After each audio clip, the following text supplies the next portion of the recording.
जय श्री कृष्णा। JH धार्मिक कथाओं में आपका हार्दिक स्वागत है।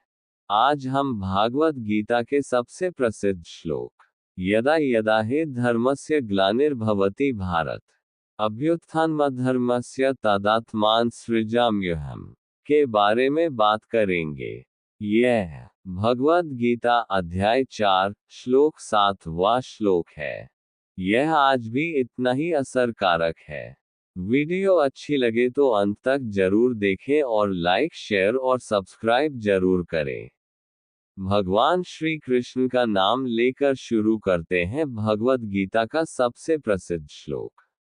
मूल श्लोक यदा यदा हि धर्मस्य ग्लानिर्भवति भारत अभ्युत्थानमधर्मस्य तदात्मान सृजाम्यहम्। हे भारत अर्जुन, जब जब धर्म का ह्रास होता है और अधर्म की वृद्धि होती है, तब तब मैं स्वयं को सृजता हूँ, अवतार रूप में प्रकट होता हूँ।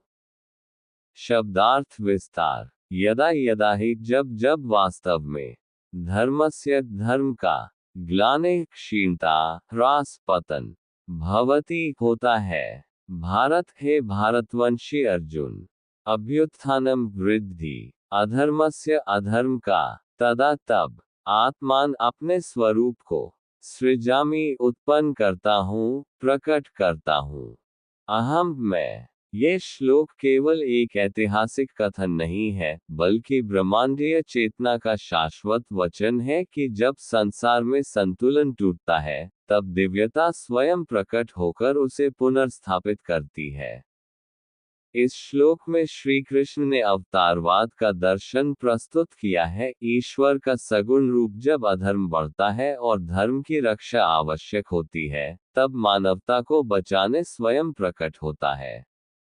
इस श्लोक का उच्चारण श्री कृष्ण ने महाभारत युद्ध से ठीक पहले अर्जुन को मोह से मुक्त करने हेतु किया। जब अर्जुन धर्म, अहिंसा और अपने बंधु बांधवों के मोह में युद्ध करने से पीछे हट रहे थे, तब श्री कृष्ण ने उन्हें बताया कि धर्म की रक्षा ही परम कर्तव्य है, और ईश्वर स्वयं अधर्म के नाश हेतु अवतरित होते हैं। धर्म का गूढ़ अर्थ। धर्म केवल पूजा पाठ या जातिगत कर्तव्यों तक सीमित नहीं है। धर्म का अर्थ है नैतिकता एथिक्स, कर्तव्य ड्यूटी, सत्य ट्रूथ, न्याय जस्टिस, करुणा कंपैशन, संयम सेल्फ कंट्रोल। जब समाज इन मूल्यों से विमुख हो जाए, तब धर्म की ग्लानि ह्रास होती है। अधर्म की पहचान और अभ्युत्थान। अधर्म का अर्थ है असत्य, अत्याचार, लोभ, हिंसा, अन्याय, स्वार्थपरता। जब अधर्मी लोग समाज पर नियंत्रण कर लेते हैं और धर्मात्मा लोग पीड़ित होते हैं, तब ईश्वर की उपस्थिति आवश्यक हो जाती है। ईश्वर का अवतार क्या है? अवतार का शाब्दिक अर्थ है ऊपर से उतरना। भगवद गीता के अनुसार ईश्वर निराकार और सगुण दोनों रूपों में है। जब जब सृष्टि में संतुलन बिगड़ता है, तब वे नारायण से नर रूप में आते हैं, अदृश्य से दृश्य हो जाते हैं, न्याय, सत्य और धर्म की पुनः स्थापना करते हैं। ये श्लोक केवल आश्वासन नहीं, चेतावनी भी है। ये श्लोक हमें बताता है कि पाप, अन्याय, अत्याचार की सीमा होती है। ईश्वर मौन रहते हैं, लेकिन अंधे नहीं होते। धर्म की रक्षा अवश्य होती है, समय लग सकता है। जो अधर्मी है, वे चाहे जितना प्रबल हो, उनका नाश निश्चित है। श्री कृष्ण का ये वचन क्यों अमर है?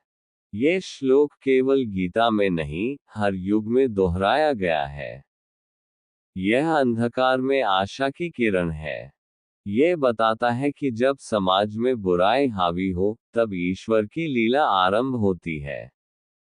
ये श्लोक मानवता को यह विश्वास देता है कि सत्य की हार कभी स्थायी नहीं होती। धार्मिक दृष्टिकोण। राम, कृष्ण और अन्य अवतार। श्री कृष्ण इस श्लोक के माध्यम से ये भी संकेत देते हैं कि त्रेता युग में राम रूप में रावण का संहार किया। द्वापर में कृष्ण रूप में कंस और कुरुक्षेत्र के अधर्मियों का नाश किया। अन्य युगों में बुद्ध, नरसिंह, वामन, परशुराम आदि रूपों में प्रकट हुए।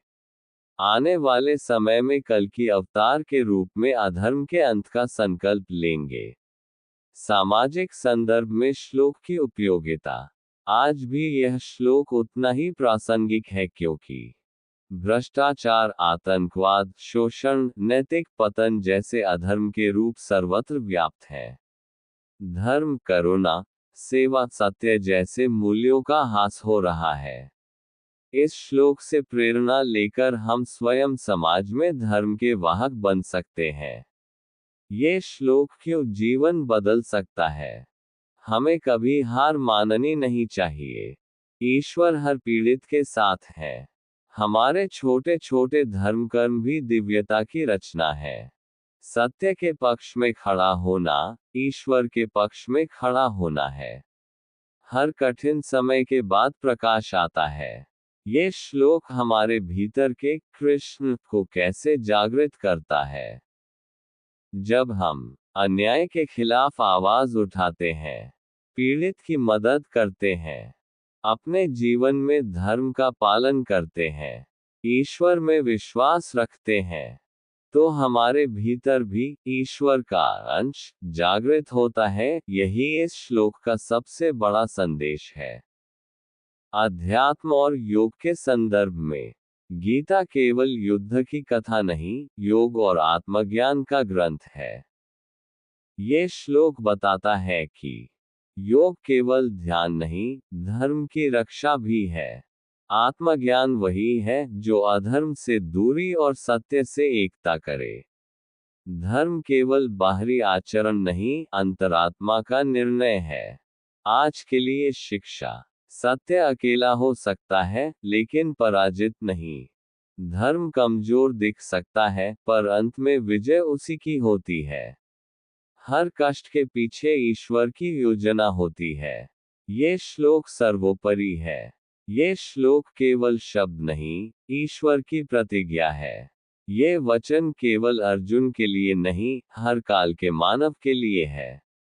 ये नारा नहीं, जीवन जीने का साहस है। जब अधर्म बढ़ता है और धर्म दबता है, जब सज्जन पीड़ित होते हैं, जब समाज में अन्याय का बोलबाला हो, तब ईश्वर स्वयं को प्रकट करते हैं। वह किसी रूप में आते हैं, व्यक्ति, विचार, प्रेरणा या नेतृत्व। उनका लक्ष्य है धर्म की पुनः स्थापना। अंतिम संदेश, अपने भीतर के धर्म को न मरने दो। हर युग में कृष्ण आते हैं, कभी राम बनकर, कभी बुद्ध बनकर, कभी किसी सच्चे कर्मयोगी बनकर। जब तुम सच्चाई के मार्ग पर अडिग रहो, तो समझो ईश्वर तुम्हारे ही माध्यम से सृष्टि में उतर आए हैं। जय श्री कृष्णा।